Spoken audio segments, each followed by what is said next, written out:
Screen पर है करके वॉशिंग सोडा यानी कि धोने के सोडे को, और उसका रासायनिक नाम क्या है, तो उसको सोडियम कार्बोनेट कहा जाता है। सही जवाब अगर आपका ऑप्शन नंबर बी है तो बिल्कुल करेक्ट है। गुरुत्वाकर्षण की अगर हम बात करें साथियों, गुरुत्वाकर्षण का सिद्धांत किसने दिया था, तो इनका नाम है सर आइजैक न्यूटन, और सर आइजैक न्यूटन ने ही गुरुत्वाकर्षण का सिद्धांत दिया था, जिनका भी आंसर ऑप्शन नंबर बी है तो बिल्कुल करेक्ट है। मैं देख पा रहा हूं साथियों जितने लोग भी यहाँ पर आंसर दे रहे हैं, आंसर आप लोग देते रहिए। पेनिसिलिन नामक पहली एंटीबायोटिक दवा की अगर बात करते हैं तो इस दवा की खोज किसके द्वारा की गई थी, तो इस दवा की खोज अलेक्जेंडर फ्लेमिंग के द्वारा की गई थी। फिर से देख लीजिए, पेनिसिलिन नामक पहली एंटीबायोटिक दवा की जो खोज की थी वो अलेक्जेंडर फ्लेमिंग ने की थी। ये क्वेश्चन साथियों वाकई में बहुत इंपॉर्टेंट है, आपके एग्जाम में आएगा। उसके बाद देखिए आपसे कहा जा रहा है कि एलपीजी में गंध के लिए क्या मिलाया जाता है, तो साथियों इथाइल मरकैप्टम मिलाई जाती है। एलपीजी का जब रिसाव होता है ना, अगर सिर्फ एलपीजी हो तो पता ही नहीं चलेगा, रिसाव होता चला जाएगा और पूरी गैस खाली हो जाएगी, इसलिए इसकी गंध एक अलग गंध कहलाई जाती है, वो एलपीजी में मिलाई जाती है। तो जब एलपीजी का रिसाव होता है तो इथाइल मरकैप्टम भी निकलती है, तो इसकी गंध से पता चल जाता है कि एलपीजी का रिसाव हो रहा है।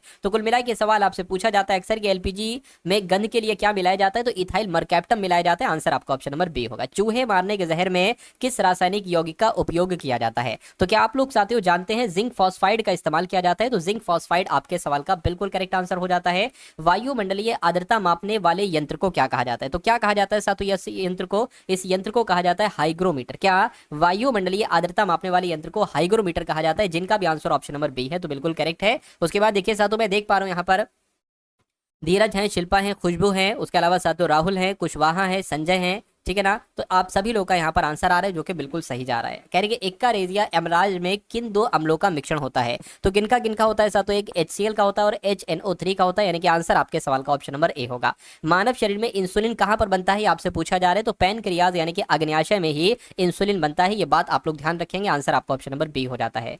भारी जल यानी कि हैवी वाटर का रासायनिक सूत्र क्या है, तो भारी जल यानी कि हैवी वाटर का रासायनिक सूत्र आपसे पूछा जा रहा है, तो इसको ड्यूटीरियम ऑक्साइड कहते हैं, यानी कि इसको D2O कहा जाता है, D2O कहा जाता है, ड्यूटीरियम ऑक्साइड इसको कहते हैं। उसके बाद देखिए यानी कि किस रंग के प्रकाश का प्रकीर्णन सबसे अधिक होता है, तो किस रंग के प्रकाश का प्रकीर्णन सबसे अधिक होता है, मैं कहूंगा बैंगनी रंग के प्रकाश का प्रकीर्णन सबसे अधिक होता है। आंसर अगर आपका ऑप्शन नंबर सी के साथ है तो मैं कह सकता हूं कि आंसर आपका बिल्कुल करेक्ट है। उसके बाद देखिए अगले नंबर का सवाल आपकी स्क्रीन पर है, देखिए सवाल को और बताइए आपका जवाब क्या होगा। आपसे कह रही है रेफ्रिजरेटर में खाद्य पदार्थों को ताजा रखने के लिए सुरक्षित तापमान लगभग कितना होता है, तो लगभग साथियों कितना होता है, 4 डिग्री सेल्सियस होता है, तो 4 डिग्री सेल्सियस आपके सवाल का जवाब होगा। उसके बाद देखिए जंग लगने पर लोहे के भार में क्या परिवर्तन आता है, तो लोहे का भार बढ़ जाता है, क्या होता है साथियों, बढ़ जाता है। तो राइट आंसर आपका ऑप्शन नंबर बी है तो बिल्कुल करेक्ट है।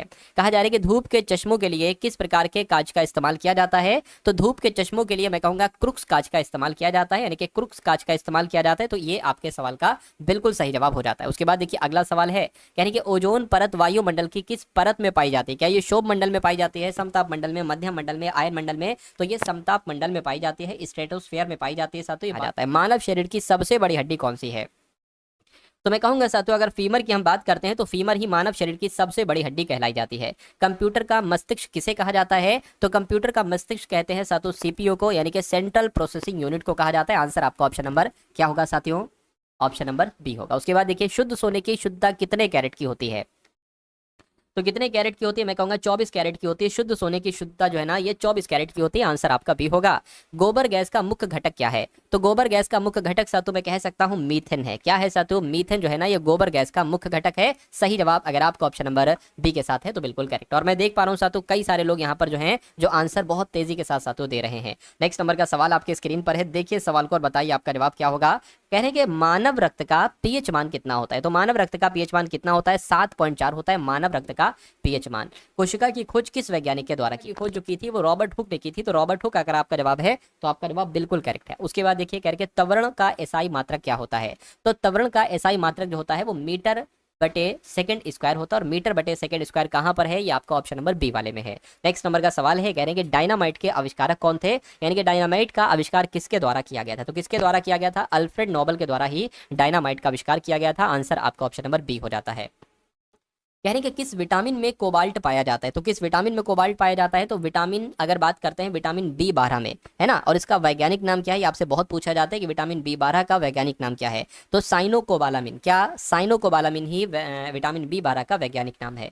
विद्युत धारा इलेक्ट्रिक करंट को मापने के लिए किस यंत्र का इस्तेमाल किया जाता है, तो ये आपको ध्यान रखना चाहिए साथों, अमीटर का इस्तेमाल किया जाता है। विद्युत धारा को मापने के लिए मैं कहूंगा अमीटर का इस्तेमाल किया जाता है। आंसर जिनका बी के साथ है तो बिल्कुल करेक्ट। पहला सवाल आपकी करंट अफेयर का है, आपसे कह रहे हैं कि कौन 39वें राष्ट्रीय खेल 2027 की मेजबानी करेगा। तो मैं कहूंगा मेघालय राज्य जो है ना, ये 39वें राष्ट्रीय खेल नेशनल गेम्स 2027 की मेजबानी करेगा। क्वेश्चन बहुत इंपॉर्टेंट था। कहा जा रहा है कि उत्तर प्रदेश के किस शहर में एक ओपन एयर नौसेना संग्रहालय नौसेना शौर्य वाटिका का उद्घाटन किया गया है। तो क्या आप लोग जानते हैं साथियों, उत्तर प्रदेश के लखनऊ शहर में एक ओपन एयर नौसेना संग्रहालय नौसेना शौर्य वाटिका का उद्घाटन किया गया। आंसर आपका सी होगा। उसके बाद देखिए, कह रहे कि भारत के 27वें चीफ नेवल स्टाफ कौन बने हैं, तो इनका नाम है कृष्ण स्वामीनाथन, और कृष्ण स्वामीनाथन ही भारत के 27वें चीफ नेवल स्टाफ बने हैं। ये आप लोग यहाँ पर याद रखेंगे। सही जवाब आपका डी हो जाता है।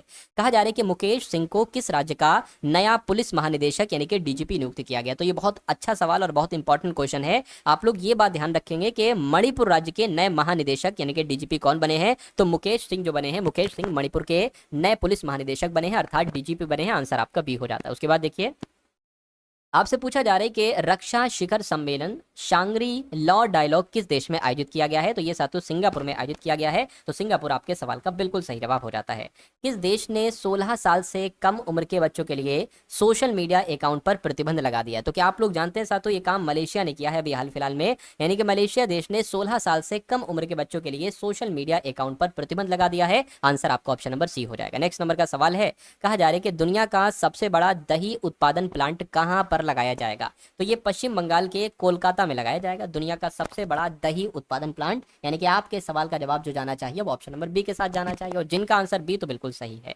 भारत और किस देश के बीच व्यापक आर्थिक साझेदारी समझौता लागू हुआ है, तो भारत और ओमान, भारत और सूडान या भारत और मोरक्को, मैं कहूंगा भारत और ओमान देश के बीच व्यापक आर्थिक साझेदारी समझौता लागू हुआ है। हांगकांग में आयोजित 22वीं एशियाई अंडर 20 एथलेटिक्स चैंपियनशिप 2026 में भारत का कौन सा स्थान मिला है, यानी कि भारत को साथियों दूसरा स्थान मिला है। ये अच्छा और इंपॉर्टेंट क्वेश्चन है, आप लोग याद रखेंगे। उसके बाद देखिए, कह रहे कि कृषि मंत्री शिवराज सिंह चौहान ने किस राज्य के रायसेन जिले के रामसिया गांव से खेत बचाओ अभियान, ये अभियान वाकई में साथियों बहुत इंपॉर्टेंट है। मैं कहूंगा खेत बचाओ अभियान जो शुरू किया गया है वो मध्य प्रदेश में शुरू किया गया है ना। मध्य प्रदेश के रायसेन जिले के रामसिया गांव में ये शुरू किया गया है खेत बचाओ अभियान, और ये कृषि मंत्री शिवराज सिंह चौहान जी के द्वारा शुरू किया गया है। किसे डीआरडीओ का अध्यक्ष नियुक्त किया गया है, ये आपसे पूछा जा रहा है, बताइए। तो इनका नाम है सातु राजेश कुमार सिंह, और राजेश कुमार सिंह को ही डीआरडीओ का अध्यक्ष नियुक्त किया गया है। आंसर आपका सातु जो जाएगा ऑप्शन नंबर डी के साथ जाएगा। कह रहे कि भारतीय जनसंचार संस्थान ने कहाँ मीडिया और मनोरंजन में कृत्रिम बुद्धिमत्ता एकेडमी का शुभारंभ किया है, तो ये काम नई दिल्ली में हुआ है सातु। भारतीय जनसंचार संस्थान ने कहाँ, यानी कि नई दिल्ली में मीडिया और मनोरंजन में कृत्रिम बुद्धिमत्ता एकेडमी का शुभारंभ किया है। सही जवाब आपका सी हो जाता है। किस राज्य के मुख्यमंत्री ने हर नागरिक के लिए one stop multipurpose unified card शुरू करने का निर्देश दिया है, तो ये काम सातु तेलंगाना ने किया है, यानी कि तेलंगाना राज्य के मुख्यमंत्री ने हर नागरिकों के लिए one stop multipurpose unified card शुरू करने का निर्देश दिया है। उसके बाद देखिए, कह रहे कि म्यूनिक में आयोजित ISSF विश्व कप 2026 में महिलाओं की 10 मीटर एयर पिस्टल स्पर्धा में किसने स्वर्ण पदक जीता है, तो मैं कह सकता हूँ साथियों सुरुचि इंदर सिंह इनका नाम है, और इन्होंने ही स्वर्ण पदक जीता है। आंसर अगर आपका ऑप्शन नंबर डी के साथ है तो मैं कहूंगा आंसर आपका बिल्कुल करेक्ट है। उसके बाद देखिए, अगले नंबर का सवाल आपकी स्क्रीन पर है, देखिए सवाल को और बताइए आपके सवाल का जवाब क्या हो सकता है। आपसे कहा जा रहा है कि आदर्श शहर समृद्धि योजना किस राज्य में शुरू की गई है, तो ये साथियों किस राज्य में शुरू की गई है, ये तो छत्तीसगढ़ में शुरू की गई है। जो आदर्श शहर समृद्धि योजना है ये छत्तीसगढ़ में शुरू की गई है। ये भी अच्छा और इंपॉर्टेंट क्वेश्चन है, आप लोग याद रखेंगे। उसके बाद देखिए, किस देश ने लेबनान के 900 साल पुराने किले पर कब्जा किया है, तो मैं कह सकता हूं साथियों यहाँ पर इजराइल आपके सवाल का जवाब होगा, यानी कि इजराइल देश ने लेबनान के 900 साल पुराने किले पर कब्जा किया है। ये परीक्षा में आपसे पूछा जा सकता है। उसके बाद देखिए, आपसे कह रहे हैं कि कॉमनवेल्थ गेम्स 2030 में किसे नए खेल के रूप में शामिल किया गया है, तो यहाँ पर अगर बात करते हैं साथियों योगासन आपके सवाल का जवाब होगा, यानी कि कॉमनवेल्थ गेम्स 2030 में योगासन इसको एक नए खेल के रूप में शामिल किया गया है। राइट आंसर आपका ऑप्शन नंबर सी हो जाता है। नेक्स्ट नंबर का सवाल आपकी स्क्रीन पर है, देखिए और बताइए आपका जवाब यहाँ पर क्या हो सकता है। चलिए, आपसे यहाँ पर कह रहे हैं कि सुमन कल्याणपुर का निधन हुआ है अभी हाल फिलहाल में, तो वो कौन थे? तो ये एक कौन थी? ये एक गायिका थी जो सुमन कल्याणपुर थी। ये कौन थी? अभी इनका हाल फिलहाल में निधन हुआ है साथियों, ये गायिका थी। इंडियन प्रीमियर लीग यानी कि आईपीएल 2026 का खिताब किसने जीता है? तो आईपीएल 2026 का खिताब आरसीबी ने जीता है। किसने जीता है साथियों? आरसीबी ने जीता है इंडियन प्रीमियर लीग 2026 का खिताब। उसके बाद देखिए कहा जा रहा है कि भारत के किस वन्यजीव अभ्यारण्य क्षेत्र में बेबिसिया नामक संदिग्ध परजीवी संक्रमण के कारण शेर के 8 शावकों की मौत हुई है? तो क्या आप लोग जानते हैं साथियों, ये काम गिर नेशनल पार्क में हुआ है, ठीक है ना। गिर नेशनल पार्क में ही बेबिसिया नामक संदिग्ध परजीवी संक्रमण के कारण शेर के 8 शावकों की मौत हुई है। इस सवाल आपसे परीक्षा में पूछा जा रहा है कि आपको यहाँ पर एक आकृति दिख रही है, दिख रही है ना साथियों? दिख रही होगी अच्छे तरीके से। मैं इसको हटा देता हूँ जो मैंने लिखा है। ये कौन से ऑप्शन में बनी हुई है? क्या ये ऑप्शन नंबर ए में बनी हुई है, बी में बनी हुई है, सी में बनी हुई है, डी में बनी हुई है? देखिए यहाँ पर ए में तो मुझे नहीं दिख रही है, सी में भी मुझे नहीं दिख रही है। हाँ, अगर इसको हम इस टाइप का कर दे, कुछ इस टाइप का कर दे, तो ये जो बनी हुई है बस ये ऐसे है, ये उल्टी कर दी गई है ना। यानी ये ऐसे और ये ऐसे कर दी गई है। ये थोड़ी खिंची है, ये थोड़ी कम खिंची है, तो कुल मिला के यहाँ पर ही बन रही है, यहाँ पर भी नहीं बन रही। यानी कि जिनका भी आंसर ऑप्शन नंबर बी है तो बिल्कुल करेक्ट है। अगला सवाल आपकी स्क्रीन पर है, इसको मैं सही तरीके से लिख देता हूँ। देखिए ये एच है मुझे दिख रहा है, ये के है, ये वी है और ये एन है। आपको बताना है असंगत कौन सा, यानी कि इसमें से सबसे अलग कौन सा है। तो मैं यहाँ पर मुझे साफ साफ सातों दिख रहा है क्या, जैसे देखिए ये ए ऑप्शन हो गया, ये बी हो गया, ये सी हो गया, ये डी हो गया, ठीक है ना। अब देखिए इसमें 3 लाइनें हैं, 1 2 3। इसमें भी 3 लाइनें हैं, 1 2 और 3। इसमें 2 लाइनें सिर्फ, इसमें भी 3 लाइनें, 1 2 और 3। तो मैं कहूंगा ये वाला सबसे अलग हो जाएगा, ये सी वाला। तो ऑप्शन सी कहाँ पर है? मैं कहूंगा ऑप्शन सी जो है ना ये ए वाले में है। यानी कि सॉरी, जो सी वाला है ना ये कौन से ऑप्शन में है? ये ऑप्शन नंबर ए वाले में। तो आपके सवाल का जवाब ऑप्शन नंबर ए हो जाएगा। नेक्स्ट नंबर का सवाल है, अब आपको ये बताना है कि ये जो आपको दिख रहा है साथियों, ये जो बनावट है, अगर ये दर्पण हम इसके नीचे रखते हैं तो ये कैसा दिखाई देगा? मुझे इतना पता है कि अगर ये चीज यहाँ पर है, ठीक है ना, ये चीज यहाँ पर है, तो जो साथियों जब आप दर्पण में इसको देखोगे तो ये कुल मिला के साथियों कैसे दिखाई देगी? कुछ ऐसे दिखाई देगी। तो इसकी नोक इस तरफ होगी, ठीक है ना। तो इसकी नोक इस तरफ है, ये तो इस तरफ जा रही, तो ये आंसर नहीं हो सकता। इसकी इस तरफ नोक जा रही नहीं हो सकता, इसकी इस तरफ नोक जा रही नहीं हो सकता, इसकी इस तरफ नोक जा रही है, देखिए इस तरफ नोक होगी, तो इसकी इस तरफ जा रही है। तो मैं कहूंगा यही आपके सवाल का जवाब हो जाएगा, यानी कि आंसर आपका ऑप्शन नंबर सी हो जाता है। चलिए तो साथियों अब आपके सामने यहाँ पर सवाल एग्जाम में पूछे जा रहे हैं कथन और तर्क के। कथन तर्क है, कथन कार्यवाही है, कथन निष्कर्ष है, इस टाइप के सवाल भी आपसे पूछे जा रहे हैं। तो आप थोड़ा सा दिमाग लगाएंगे और आंसर आप लोग यहाँ पर मुझे बताने की कोशिश करेंगे कि क्या आपके सवाल का जवाब साथियों हो सकता है। चलिए भाई, तो आपसे यहाँ पर कहा जा रहा है कि भारत में कॉलेज के हर छात्र को अपनी डिग्री प्राप्त करने के लिए अनिवार्य सैन्य प्रशिक्षण कार्यक्रम से गुजरना चाहिए, है ना। अब साथियों तर्क पढ़िए। अब आपसे कह रहे हैं कि हाँ भैया गुजरना चाहिए, यह रक्षा सेना में मनुष्य बल को बढ़ाने के तरीकों में से एक है। अच्छा, दूसरी की अगर बात करते हैं कि नहीं, ये व्यक्ति को अपना स्वयं का क्षेत्र चुनने के अधिकार के खिलाफ, ये बात तो बिल्कुल सही है। मतलब ये कह रहे हैं कि अगर भारत में आप कॉलेज के कॉलेज के हर छात्र को अगर डिग्री प्राप्त करना है तो उसको अनिवार्य तरीके से सैन्य प्रशिक्षण कार्यक्रम करना होगा। तो भाई ये तो उसकी मर्जी है, वो ले या ना ले। ये तर्क जो इन्होंने दिया है ये गलत तर्क है, कोई बहुत बड़ा बहुत मजबूत तर्क नहीं है ना। मैं कहूंगा ये बिल्कुल सही लग रहा है। नहीं कह रहे कि नहीं गुजरना चाहिए, व्यक्ति को अपना स्वयं का क्षेत्र चुनने के अधिकार के खिलाफ है। वो चाहे तो वो प्रशिक्षण ले, वो चाहे ना ले। यानी कि आंसर आपका क्या होगा साथियों? ये दूसरा वाला तर्क मजबूत है, यही आंसर हो जाएगा। उसके बाद देखिए साथियों कथन आपके सामने है और निष्कर्ष आपके सामने। आंसर आपको बताना है यहाँ पर। यानी कि मेरे शिक्षक द्वारा पढ़ाए गए कुछ विषय प्रकाश, ध्वनि और बिजली हैं, ठीक है। दूसरा देखिए, मेरे शिक्षक द्वारा चुंबकत्व और तरंगों का कोई भी विषय नहीं पढ़ाया जाता है। तीसरा देखिए, ऊष्मागतिकी को छोड़कर मेरे शिक्षक द्वारा पढ़ाए गए सभी विषय बहुत ही बोधगम्य और दिलचस्प हैं। अब यहाँ पर आपको बताना है कौन सा निष्कर्ष सही है। निष्कर्ष कितने हैं साथियों? 1 और 2। मेरे शिक्षक ध्वनि विषय को रोचक तरीके से पढ़ाते हैं। यहाँ पर एक बात कही गई है, ध्वनि को देखिए, ध्वनि है ना, ध्वनि पढ़ाया है उन्होंने, तो ये तो बिल्कुल सही हो जाएगा। मेरे शिक्षक ध्वनि विषय को रोचक तरीके से पढ़ाते हैं, ठीक है भैया। उसके बाद आपसे दूसरा जो कहा जा रहा है, अच्छा ये नीचे है। दूसरा आपसे यहाँ पर ये कहा जा रहा है कि चुंबकत्व और ऊष्मागतिकी मेरे शिक्षक द्वारा नहीं पढ़ाया जाता है ना। चुंबकत्व, है ना।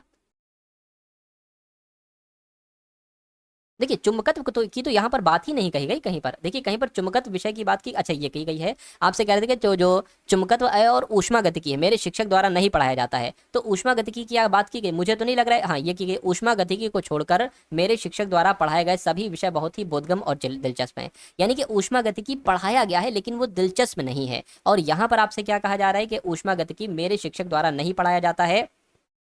यहाँ पर कह रहे हैं कि पढ़ाया जाता है लेकिन दिलचस्प नहीं है, तो ये तो गलत हो जाएगा, दूसरा वाला आपका गलत है। तीसरा वाला एक बार आप लोग जरा देखिए, मेरे शिक्षक द्वारा पढ़ाया गया विषय तरंग बहुत समझ में नहीं आता है।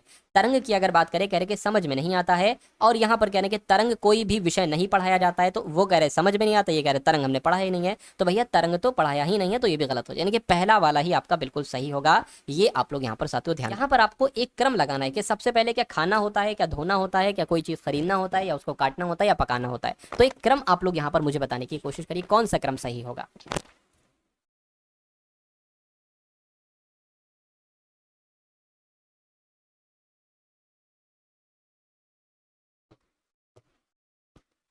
चलिए बताइए साथियों, देखिए यहाँ पर अगर आप थोड़ा सा कोई चीज आप खाने के लिए, आपको खाना वो अंतिम रूप से आप सबसे पहले उसको खरीदेंगे, यानी कि 3 नंबर सबसे पहले आएगा।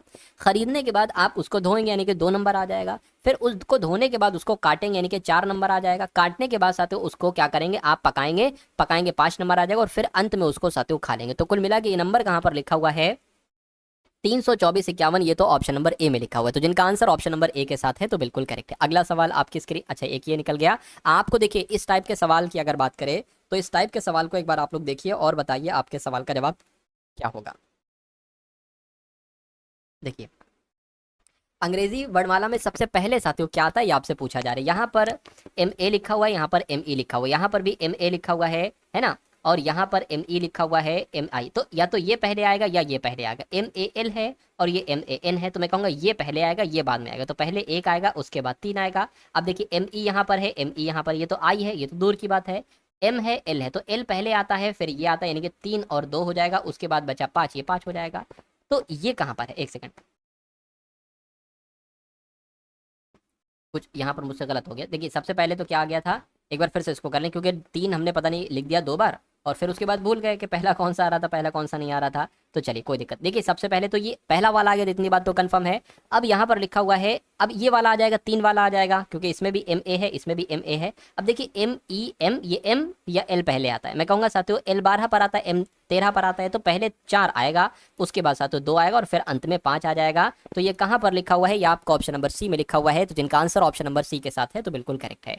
अगला सवाल आपकी स्क्रीन पर है, देखिए सवाल को और बताइए आपका जवाब क्या होगा। मैं दिखा देता हूँ साथियों, ये 2 लिखा हुआ है, ये 4 लिखा हुआ है ना। उसके बाद साथियों ये आपका जो है ना, ये 6 लिखा हुआ है, ये 7 लिखा हुआ है। उसी प्रकार यहाँ पर आपका ये 5 लिखा हुआ है, और ये आपका जो लिखा हुआ है ये 10 लिखा हुआ है, ये 8 लिखा हुआ है, और ये 1 लिखा हुआ है, ये 3 लिखा हुआ है। अच्छा यहाँ पर मैं आपको बता देता हूँ सारी चीजें। जो ट्रायंगल है वो सुंदर है ना। जो ट्रायंगल है वो क्या है, वो मतलब ट्रायंगल में जितने नंबर हैं वो सुंदर हैं।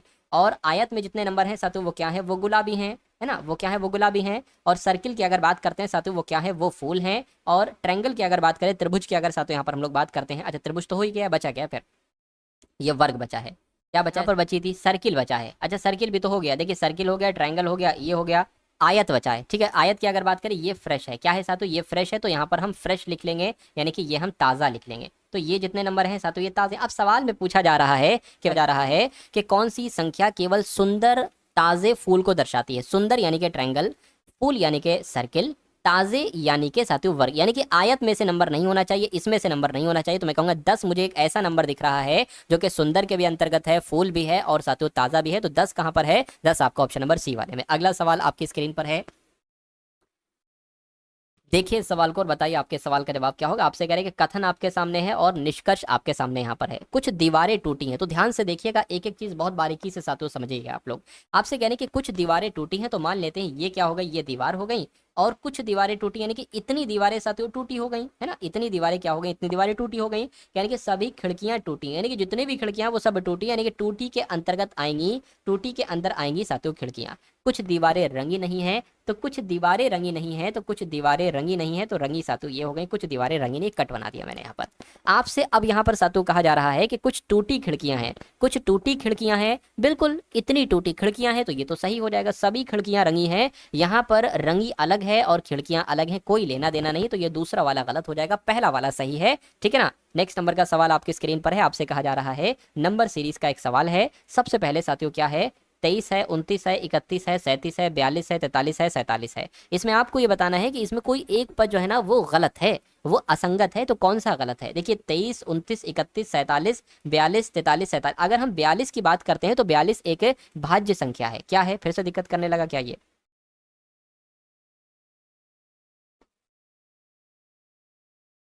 42 की अगर बात करें तो भाज्य संख्या है, बाकी सारी जो नंबर्स हैं सातों वो क्या है, वो अभाज्य संख्याएं यहाँ पर हैं। वो क्या है, वो सातों यहाँ पर अभाज्य संख्याएं हैं, ठीक है ना।